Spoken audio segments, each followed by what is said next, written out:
So here's the thing, guys. At what point do you think we should start taking Cesc Fàbregas as a good football manager? I mean, let's be realistic. What he's doing at Como 1907, the Serie A club right now, shouldn't be taken for granted. Why do I say so? Welcome to my YouTube channel. Welcome to Highlights with Chito, where I will be analyzing different sections of football, from football analysis, from Chelsea press conferences, from Chelsea lineups, and lots of angles when it comes to football. What's happening in Como 1907 is no vibes, is no jokes, neither is it accidental. I mean, this is the Serie A club that is not AC Milan, that is not Inter Milan, that is not Napoli. It is Como 1907. It is a little club with, maybe a few history in the past, but let's not forget that they have a very small budget, and see what Fàbregas has done with them today. It is not a mistake, but Fàbregas is indeed wonderful. Now, where should we start from? Como 1907 is a little club. I'll call it a little club. Let's be realistic. It is a little club in the Serie A with a very small budget, like I said earlier, and they've decided to, develop their structure. Fàbregas came in as a player, an ex-player of big teams. So it was obviously people had this notion that Fàbregas is just someone that is still learning. So he went to Como to go and learn. And let's be mindful, he didn't even go to any club as an assistant manager first. So what did he do? He chose Como, decided to try his luck, say, okay, what's come to worst? If I don't do successful here, they will sack me. I'll pick another small club. Obviously, that was what the plan was. But within last season and this season, he has transformed the club. Presently, do you know where they sit? They sit top 5 of Serie A, and they are a club to reckon with right now. If care is not taken, they will end top 3, and they will go into the Champions League next season. It is so obvious. As it stands, they will definitely either go to Europa Conference League or the Champions League. Como FC is making waves right now. What has he done first? Now, go and watch. If you watch their match, you would realize that he has structured their midfield. Why did he do that? I'm guessing because he was a midfield maestro.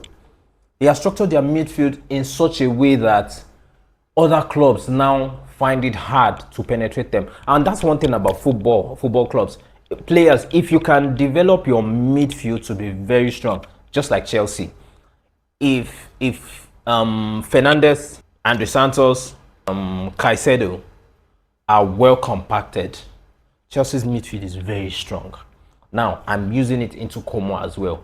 He has developed the midfield in such a way that I watched their match last night against Fiorentina, and it was wonderful. Like the way they played, they were playing like a top team, and it surprised me. I was like, this is a club to reckon with. Oh, well, let's wait and see. I might be wrong, anyways. Maybe it's just a club for now, but let's just keep seeing. Something might indeed happen, come out from there. Maybe. Now, another thing that he has done again is that Fàbregas has brought a very powerful game intelligence into Como 1907. What do I mean by that? This is somebody that has played under Arsene Wenger, Pep Guardiola, Mourinho. Did he play under Mourinho? I can't remember. But he also played under Vincent De Bosque. At least those three coaches alone are coaches that played. I mean, that till date, their style of match, especially Pep Guardiola, is wonderful. So he has indeed learned from these people, and he has used it to structure himself as an upcoming manager. Mind you, I use the word upcoming because I feel that is what everybody wants to be called when they are still learning the ropes of managerial positions. Now, here's where Fàbregas impresses me the most. He's not hiding behind big names. What we can clearly see is that players are improving in decision making, clear roles within the system, confidence in possession, tactical discipline without fear. Now that is coaching. It's obvious. That is coaching. He has done that. He has structured it into the player's mindset, and they are following the scripts. They are following his script. He's not just making a lineup and hoping for big moments. He's actually making the lineup based on their strengths, and it works perfectly for him. Another thing we should watch about Fabregas is that he's calm, he's measured, and he's observant. If you watch their matches, you see that he doesn't hesitate when it comes to substitution. If he's a man down, Fabregas takes it very, very simple. Like I said, he's calm. He doesn't rush with decisions, especially in substitutions. He does the substitutions very smartly and has always worked out for him, because I've seen some matches where they were like a goal down. Oh, excuse me.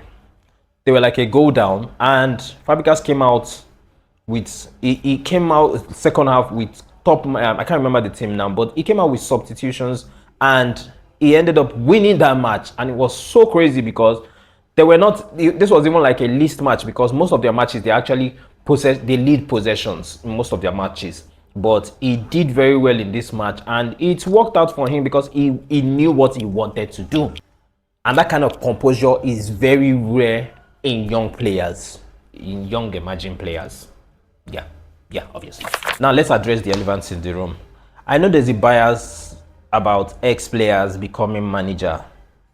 Alonso is not fit for Real Madrid because he's an ex-player, he's still learning the ropes, he's not a pro in the business. I mean, all those things are just nonsense.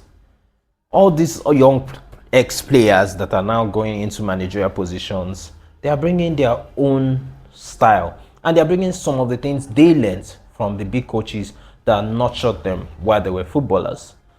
Fabregas is showing it. Alonso showed it. I don't know why Madrid actually let him go. Best known to them. Good for them. But I believe when given the chance, they would definitely show one or two things that they can perform better with. Fabregas is showing it. Fabregas is showing it. There's no way we can let go of this decision. Fabregas is going to be a top coach coming soon. He's already even showing it in Serie A. He's showing it. He's facing the big guns and he's dealing with them. His tactics, his formation, everything is just wonderful. Anyway, here's my own big question for Fabregas. Should he stay and fully develop Como FC, or does he move and try his luck with another big Serie A club, or does he eventually return to Spain or England? Maybe it might be better there, because I don't think Como might have the budget that will bring out the best in him. They're actually doing their best right now with him, but he's managing their resources. I'm now imagining if he has a bigger budget where he buys bigger players, will he be better? Will he be over better? That might be a bigger test for him, but right now, with the little budget he has, he's doing well. So a bigger club might come for him very, very, very soon. So, like I started earlier with this conversation, when do we start talking about Cesc Fàbregas? I mean, honestly, I think we should start talking about him, because this is a coach for the future. I'm telling you, by next season, if a big club with a bigger pocket, a bigger budget, signs for Fàbregas, he's going to be in business. And I think I foresee him coming to England very soon. I foresee him coming to England.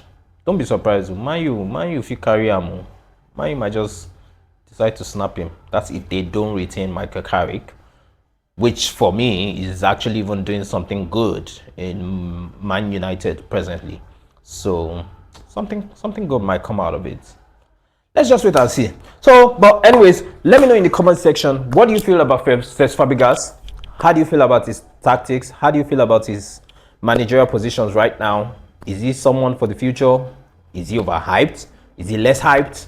Let me just know. Or which other coach do you think is also kind of in that category as well? So, this is Highlights Wish It All, and bye.